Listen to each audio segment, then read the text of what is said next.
this is the Valentine's Eve wet snowstorm. Wet snow because it was 32, 33 degrees, so the snow is very big flakes.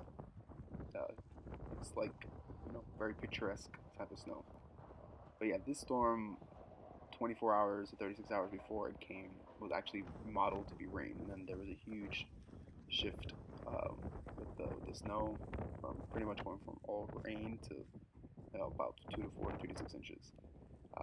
Very quick, very fast moving, but a beautiful storm. So enjoy the rest of the video.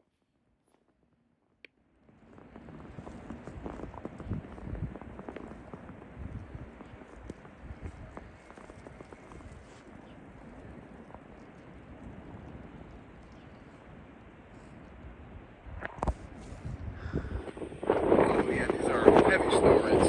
Whoa. Wow.